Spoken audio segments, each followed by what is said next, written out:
नमस्ते दोस्तों, मेरा नाम है एग्नेस सोनकर। आज हम बात करने जा रहे हैं आचार्य डॉक्टर महेश भास्कर जी से। किसके बारे में? चरक संहिता के बारे में। तो चरक ऋषि के बारे में मैंने बहुत सुना था, क्योंकि हमारे आयुर्वेदा को उन्होंने बहुत अच्छे तरीके से डिस्क्राइब किया था। लेकिन उसकी हिस्ट्री क्या है और वो कैसे हमारे को प्राप्त हुई और हम इसको आगे कैसे लेकर गए और आज के दिन में हम उसको मॉडर्न मेडिसिन से कैसे कंपेयर करते हैं, इसके बारे में वो हमें ज्ञान देंगे। ठीक। नमस्ते। तो आपने जो सवाल पूछा मुझे एग्नेस जी, वो बड़ा इन डेप्थ सवाल है। इसका मैं आपको इन डेप्थ आंसर देता हूँ।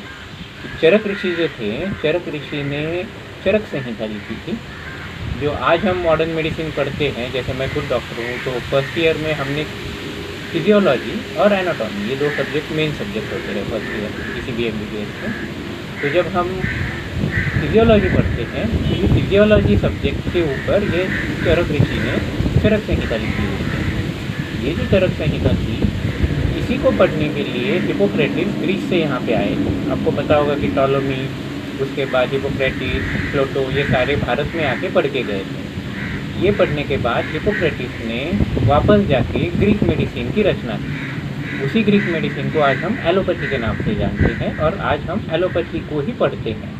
1935 तक आयुर्वेद की सारे मेडिसिन्स और सारे आज जितने हमारे अलग अलग टाइप के दवाइयाँ हैं, वो मॉडर्न मेडिसिन से आगे थी। जब पेनिसिलिन का इन्वेंशन 1936 में हुआ, उसके बाद मॉडर्न मेडिसिन जो आज हम जिसे कहते हैं, जो केमिकल बेस जो हम ट्रीटमेंट लेते हैं, उसकी शुरुआत हुई। और हमारा आयुर्वेद का जो मेडिसिन है, वो अभी भी mostly natural based, plant based है, जिसमें केमिकल्स कम यूज़ होते हैं। केमिकल यूसेज की शुरुआत 1200 सेंचुरी में नागार्जुन जो थे कर्नाटक के, उन्होंने शुरू की थी। और केमिकल्स में सबसे ज़्यादा हम मर्क्यूरी यूज़ करते थे, पारस का, जो आज भी मॉडर्न मेडिसिन के काफ़ी सारे दवाइयों में हम यूज़ करते हैं। लेकिन मरकरी तो हमारे स्वास्थ्य के लिए बहुत हानिकारक है। नहीं, मर्क्यूरी आपको एंटीबैक्टीरियल होने की वजह से मर्क्यूरी के काफ़ी सारे मेडिसिनल फ़ायदे हैं। तो मर्क्यूरी को अलग अलग कंपाउंड के साथ मिक्स करके काफ़ी सारे लोगों का ये मानना था कि मर्क्यूरी आपको शायद अमरत्व भी प्रदान कर सकता है। तो इसके ऊपर काफ़ी सारे रिसर्च लगभग पिछले हज़ारों साल से जो चल रहे थे, उसी से लेके मॉडर्न मेडिसिन ने भी और आयुर्वेद ने भी काफ़ी सारी ऐसी दवाइयाँ बनाई जो केमिकली बेस्ड थी। और आज जो हम मेडिसिन देते हैं, वो सारे केमिकल बेस्ड मेडिसिन देते हैं। हम प्लांट से केमिकल एक्सट्रैक्ट करके फिर केमिकल फॉर्म में हम देते हैं जितनी भी टैबलेट्स हैं। सिमिलरली आयुर्वेद में भी जब हम पहले देते थे, तो आयुर्वेद के मेडिसिन भी जो हम देते थे, वो प्लांट बेस्ड थे, बट वो हम केमिकल के थ्रू ही देते थे। अगर आपको विटामिन C चाहिए, तो हम कहेंगे कि आप इमली चूज़ करो या आप नींबू चूज़ करो। उसी के बेसिस पे हम plant based but natural chemicals हम यूज़ करते हैं। तो चरक आयुर्वेद की जो शुरुआत हुई थी, ये ज्ञान जो है, ये साक्षात महादेव से आया हुआ है। ये अथर्ववेद जो है, हमारे जो 4 वेद हैं, चारों वेदों में जो अथर्ववेद है, अथर्ववेद में सारे मेडिसिन, अलग अलग टाइप के पॉइजन, अलग अलग टाइप के केमिकल कंपाउंड, अलग अलग डिजीजेस और उनके ऊपर चलने वाले अलग अलग प्लांट्स, इनकी इन्फॉर्मेशन दी हुई है। और इसी के बेसिस पे आयुर्वेद की रचना हुई है। आयुर्वेद जो है, आयुर्वेद को वेद कहा जाता है, आयुर्वेद अर्थात आयु से रिलेटेड वेद। तो जो हमारे 4 वेद हैं, उन 4 वेदों के 4 उपवेद हैं। ये अथर्ववेद का उपवेद आता है। तो आयुर्वेद अथर्ववेद के ऊपर आधारित उसका उपवेद है। तो महादेव से जो ये ज्ञान है, महादेव से ये ज्ञान ब्रह्मदेव को मिला। ब्रह्मदेव ने ये ज्ञान उनके मानस पुत्र को दिया, जो दक्ष प्रजापति है। दक्ष प्रजापति ने ये ज्ञान इंद्रदेव को दिया।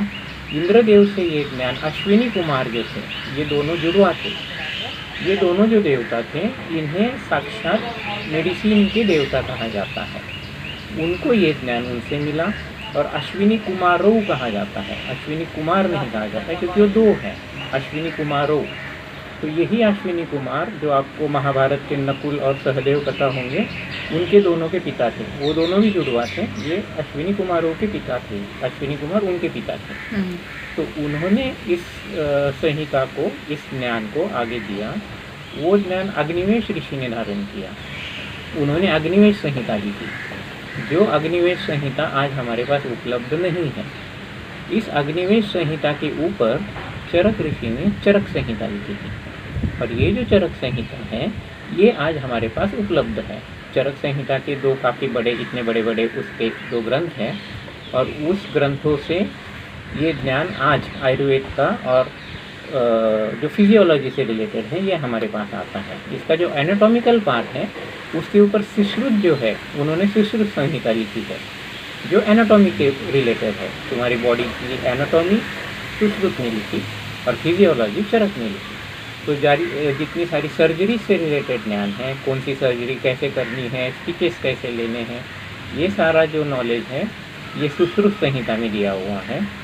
इवन ये कहा जाता है कि महर्षि सुश्रुत जो थे वो रोम तक जाके सर्जरी करते थे।